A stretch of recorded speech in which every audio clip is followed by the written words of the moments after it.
नमस्कार, गिरीश गुप्ता के चैनल में आपका स्वागत है।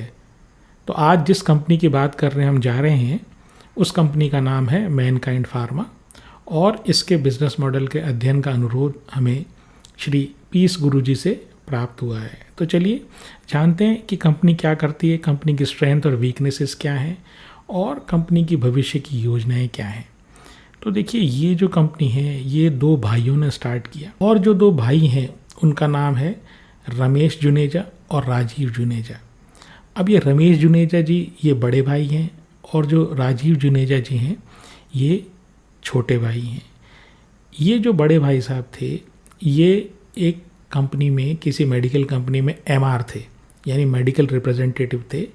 और जो छोटे भाई हैं राजीव जुनेजा जी, ये किसी दवाई की दुकान पर ये सेल्समैन का काम करते थे, यानी काउंटर पे जो सेल होती है उसमें सेल्समैन थे। और 1995 में इन्होंने उत्तर प्रदेश के मेरठ शहर से अपनी इस कंपनी मैनकाइंड फार्मा की स्थापना की, शुरुआत की और 50 लाख रुपए की पूंजी से 20 लोगों के स्टाफ के साथ उन्होंने ये कंपनी शुरू की। और ये 50 लाख रुपए से स्टार्ट की गई 1995 में कंपनी 30 साल बाद इसका साइज़ 95,000 करोड़ तक पहुंच गया है। यानी कि इन्होंने अपने लिए, अपने परिवार के लिए बड़ी ज़बरदस्त वेल्थ क्रिएट की। वो समय जब बच्चे कॉम्पिटिटिव एग्ज़ाम की तैयारी करते हैं, सरकारी नौकरी की तलाश करते हैं, तब इन दोनों भाइयों ने एक बीड़ा उठाया, अपने एक रिस्क लिया और उस रिस्क के सहारे मेहनत करते हुए लगन के साथ ये इस मुकाम पर पहुंच गए हैं कि ये कंपनी आज भारतीय फार्मास्यूटिकल मार्केट की 4.8% सेल्स को केटर करती है। यानी 4.8% मार्केट शेयर है इस कंपनी का भारतीय फार्मास्यूटिकल मार्केट में। तो देखिए, शुरुआत जब इन्होंने की तब ये शुरुआत इनकी जो बिज़नेस स्ट्रेटेजी है वो बड़ी समझने लायक है।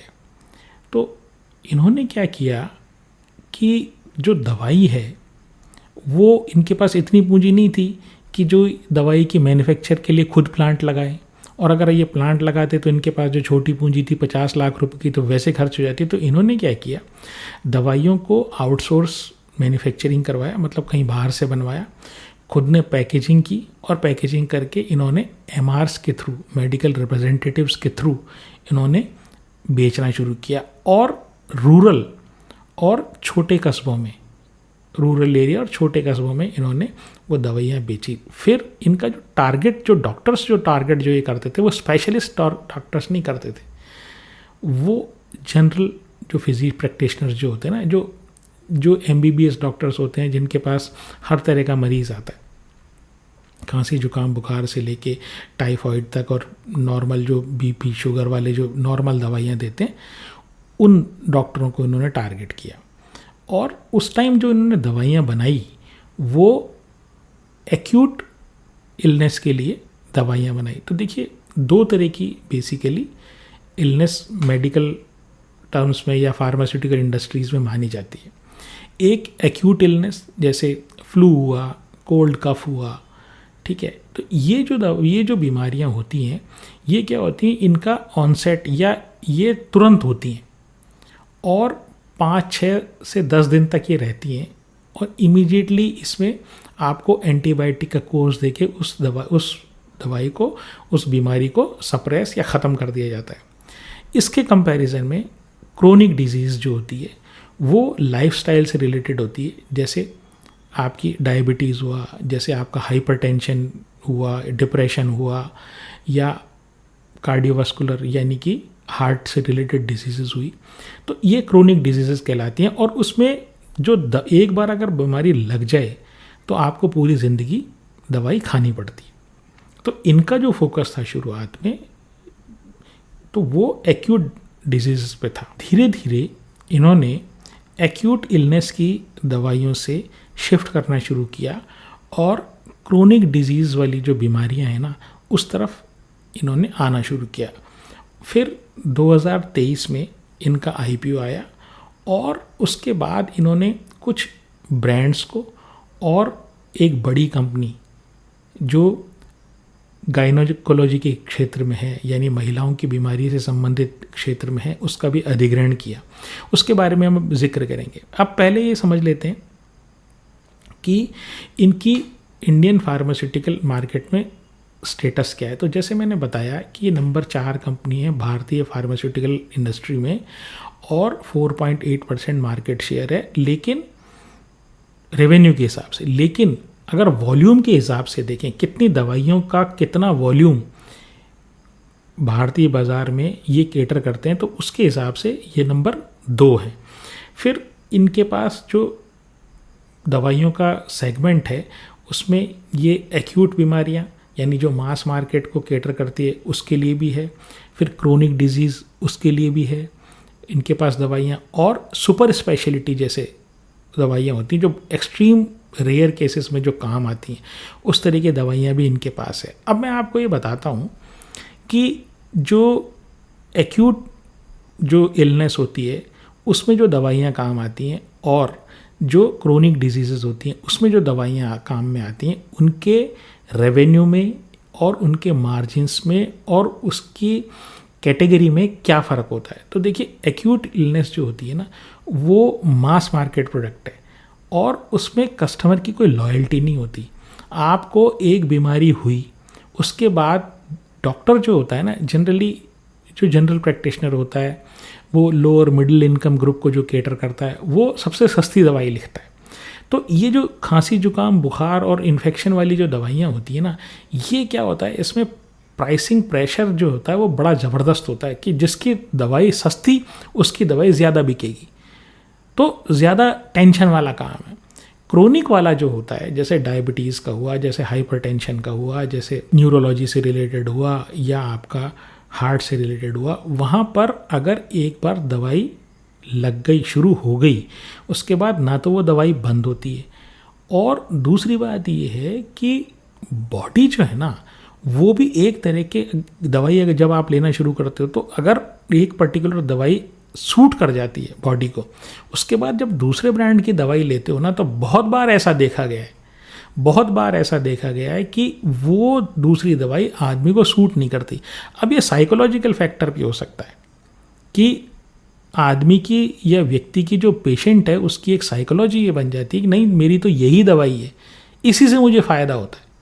ये भी हो सकता है। लेकिन इसमें क्या होता है, जो क्रोनिक डिजीज़ेस होती है उनकी बीमारियों में आदमी की या पेशेंट की ब्रांड लॉयल्टी जुड़ जाती है। तो इससे क्या होता है कि जो क्रोनिक बीमारियों के जब लॉयल्टी बन जाती है और उसके साथ साथ ही आपको वो लगातार ज़िंदगी भर दवाइयाँ अगर लेनी है, तो जो कंपनी वो दवा बना रही है उसका जो रेवेन्यू है ना, वो प्रेडिक्टेबल हो जाता है।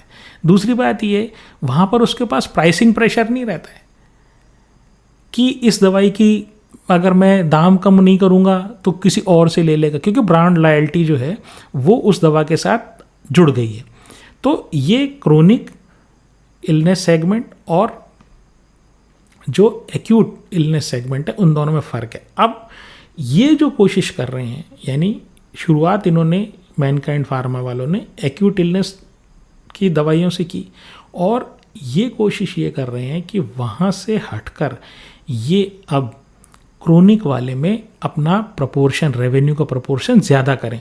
तो फिलहाल जो इनका रेवेन्यू आता है वो एक्यूट इलनेस वाली दवाइयों से, यानी खांसी जुकाम बुखार वाली दवाइयों से 63% आता है, और जो क्रोनिक डिजीज़ेस है उनसे 37% आता है।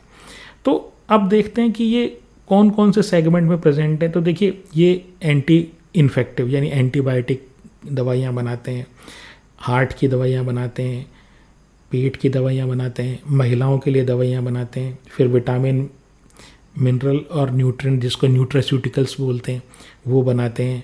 फिर जो अभी नया सेगमेंट ये ले रहे हैं, नए सेगमेंट जिनमें ये एंटर कर रहे हैं, इसमें यूरोलॉजी यानी यूरिन के जो फंक्शन है, यूरिन का जो यूरिनरी ट्रैक्ट वाली जो दवाइयाँ हैं वहाँ पर इनका फोकस हो रहा है। फिर ऑन्कोलॉजी यानी कैंसर से रिलेटेड दवाइयाँ ये बनाने की कोशिश कर रहे हैं। फिर नर्वस सिस्टम से रिलेटेड दवाइयाँ जैसे डिप्रेशन है, इस तरह की दवाइयाँ भी ये बना रहे हैं। इसके अलावा इनका एक बहुत बड़ा सेगमेंट जो है ना वो कंज्यूमर हेल्थ केयर से रिलेटेड है।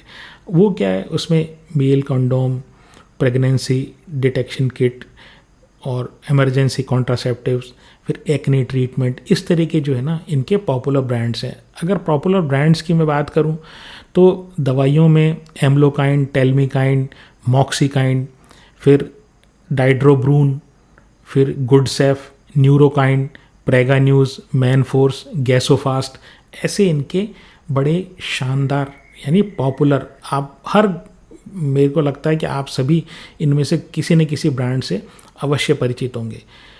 इसके बाद इनका जो एक्सपेंशन की स्ट्रेटजी है, क्योंकि देखिए ये बेसिकली जो है ना इंडिया फोकस बिजनेस है और इनका जो फोकस है वो वैल्यू देने में है, यानी कि ये दवाइयाँ जो है ना वो सस्ती कीमत में देना चाहते हैं और मास मार्केट को केटर करते हैं।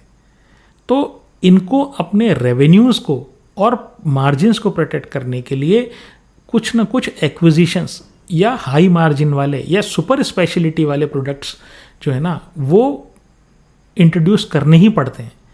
तो उसके लिए अभी इन्होंने 2024 में 13,768 करोड़ में एक भारत सीरम वैक्सीन BSV करके कंपनी को एक्वायर किया था और वो एडवेंट इंटरनेशनल से एक्वायर किया। तो एडवेंट इंटरनेशनल हम पहले भी डिस्कस कर चुके हैं, एक प्राइवेट इक्विटी फर्म है और प्राइवेट इक्विटी फर्म्स वो फर्म्स होती हैं जो किसी भी कंपनी को जो थोड़ी सी परेशानी में होती है उसको उस परेशानी से उबार कर उसकी अच्छी कीमत लगाकर किसी दूसरी कंपनी कोई दूसरी कंपनी को बेच दिया जाता है।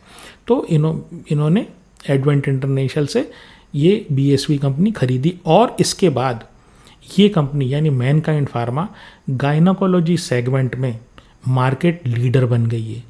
अब जैसे मैंने बताया कंपनी का फोकस इंडिया है, तो इनका जो रेवेन्यू है वो 87.5% डोमेस्टिक सेल से आता है और 12.5% या 12.5% जो है ना वो एक्सपोर्ट से आता है। अब फील्ड फोर्स की बात करूं या इनके नेटवर्क की बात करूं तो लगभग 18,000 लोग इनकी फील्ड फोर्स में यानी सेल्स में हैं और 5 लाख डॉक्टर्स के ये टच में है। ये सारे जो टोटल फील्ड फोर्स है वो 5 लाख डॉक्टर्स के टच में है और इनके जो 23 ब्रांड्स हैं, मतलब 23 जो इनकी कोई प्रोडक्ट्स हैं वो 100 करोड़ से ज़्यादा की रेवेन्यू करते हैं। तो बड़ी ज़बरदस्त इनका जो पोर्टफोलियो है दवाइयों का बड़ा ज़बरदस्त। अब इनका जो फोकस है जैसे मैंने बताया कि एक्यूट से क्रोनिक की तरफ ये शिफ्ट हो रहे हैं, फिर सुपर स्पेशलिटी पोर्टफोलियो यानी हाई मार्जिन वाले प्रोडक्ट्स की तरफ शिफ्ट हो रहे हैं। पहले इनका जो फोकस था वो Tier 1 सिटीज़ में या Tier 1 से नीचे वाले सिटीज़ और टाउन्स में था। अब ये मेट्रो और Tier 1 में अपना ज़्यादा फोकस कर रहे हैं। फिर ये जो है कंज्यूमर हेल्थ केयर जो इनका एक बड़ा पॉपुलर सेगमेंट है, तो वहाँ पर इनका फोकस है। और एक जो इनका कमी जो है वो ये है कि इनका R&D जो है ना वो थोड़ा सा पुअर है। तो इनका उद्देश्य ये है या इनका टारगेट ये है कि आने वाले समय में ये अपनी R&D पर अच्छा खर्चा करें। फिर 30 से ज़्यादा भारत में इनकी मैन्युफैक्चरिंग फैसिलिटीज़ है। वीकनेस की बात करूं तो देखिए वीकनेस इनकी सबसे बड़ी ये है कि ये जो है ना डोमेस्टिक मार्केट के ऊपर डिपेंडेंट है जो हाईली कॉम्पिटिटिव है। हालांकि इन्होंने अपनी स्ट्रैटेजी से इनके कुछ प्रोडक्ट्स जो है ना वो मार्केट लीडर हैं और इसके बावजूद भी जो भारत का जो मार्केट है ना वो हमेशा लगातार नई नई कंपनियों की एंट्री से कॉम्पिटिटिव और कॉम्पिटिटिव होता जा रहा है। दूसरी बात क्या है, ये हालांकि मेजर इनका जो रॉ मटेरियल है, दवाइयों का रॉ मटेरियल है, वो जो है भारत से सोर्स करते हैं। करीब 91-92% भारत से सोर्सिंग होती है और बाकी 8% जो है चाइना से सोर्सिंग होती है। लेकिन फिर भी रॉ मटेरियल की फ्लक्चुएशंस जो है ना वो इनको परेशान ऐसे कर सकती है कि ये वैल्यू सेगमेंट में यानी इनकी जो दवाइयाँ हैं वो और कंपनियों के दवाइयों से काफ़ी चीपर हैं। और इस कारण से अगर रॉ मटेरियल की प्राइसेस बढ़ती हैं तो हो सकता है ये अपने उस प्राइस को कस्टमर को पास ऑन नहीं कर सके, क्योंकि इनके पास इतना गैप ही नहीं है प्राइस बढ़ाने का। फिर जो भारत सरकार है उसमें वो समय समय पर उसके एक ऑर्डर है ड्रग प्राइसिंग कंट्रोल ऑर्डर, तो वो समय समय पर दवाइयों के लिए एक सीलिंग, यानी आप जनता के हित में दवाई कंपनियां एक सर्टेन लेवल से ज़्यादा कीमत पर वो दवाइयाँ नहीं बेच सकती, और जैसे ही उस पर ऊपर सीलिंग आती है दवाइयों पे तो इनका जो मार्जिन है ना वो हिट हो सकता है। तो एक भारत के मार्केट में ये रिस्क है। फिर जैसे एक मैंने बताया कि इनके पास जो है कोई R&D पे बहुत ज़्यादा ये खर्चा करते नहीं है, तो इनके पास कोई ऐसा मॉलिक्यूल नहीं हो जो यूनिक हो। तो ये अब मार्केट कैप की बात करूँ तो 95,200 करोड़ का मार्केट कैप है। ROE 17% है। डेट टू इक्विटी जो है वो 0.6 है। और ज़्यादातर ये डेट जो आया है इनका, ये एक्चुअली ये जो 2024 में जो BSV भारत सीरम वैक्सीन करके जो कंपनी थी, इन्होंने एक्वायर किया गायनोकोलॉजी के सुपर स्पेशलिटी सेगमेंट में, तो उसके कारण से ये आया है। PE जो है इनका 48 का है। 3 साल की सेल 16% है। प्रॉफिट जो है 13% है। प्रमोटर के पास 72.7% है। FII के पास 12.92% है। DII के पास 11.47% है। और पब्लिक के पास 2.89% है। अब देखिए, अब इसके वैल्यूएशन की मैं बात करूं तो ये जो 48 का जो PE है ना, इसको मैं कंपेयर करता हूं इसी तरह की दूसरी कंपनी से। तो जो नियरेस्ट कंपनी मुझे मिली वो है एल्केम लेबोरेटरी। इसका जो मार्केट शेयर है भारतीय फार्मास्यूटिकल मार्केट में, इंडियन फार्मास्यूटिकल मार्केट में मैनकाइंड का जो मार्केट शेयर है वो 4.8% है, और एल्केम लेबोरेटरी का ये 4.1% है। दूसरी बात, ये सेल्स और प्रॉफिट जो है वो मैनकाइंड के और एल्केम लेबोरेटरी के सिमिलर लेवल से हैं, लेकिन एल्केम के जो फाइनेंशियल मीट्रिसेस हैं उसका डेट काफ़ी कम है, उसका ROE काफ़ी 19% के आसपास है, जबकि इसका जो ROE है वो लगभग 17% का है, और जो उसका PE है वो 26.5 है। तो अगर मैं इसको PE देना चाहूँ, नई कंपनी है भारत में फार्मास्यूटिकल इंडस्ट्री की का नया उभरता हुआ सितारा है, तो आप 48 का PE जो है फिर भी जस्टिफाइड नहीं है। आप ज़्यादा से ज़्यादा 30 और भी खींच लो तो 32-33, इससे ज़्यादा PE कहीं भी सस्टेनेबल नहीं है। और यही कारण है कि ये जो है ना, ये शेयर का जो प्राइस है ये स्टेबिलिटी की तरफ है और थोड़ा सा नीचे आ रहा है। तो आप, मेरी कोई इस शेयर में खरीदने या बेचने की राय नहीं है, लेकिन जब भी आप किसी कंपनी को एनालाइज करें या स्पेशली इस कंपनी को एनालाइज करें, तो आप ये जो मैंने फ्रेमवर्क बताया है इस फ्रेमवर्क पर भी एक बार विचार करें। अगर आपको मेरा प्रयास पसंद आया हो तो चैनल को सब्सक्राइब करें, वीडियो को लाइक करें और शेयर करें। आज के लिए इतना ही। नमस्कार, धन्यवाद, जय हिंद।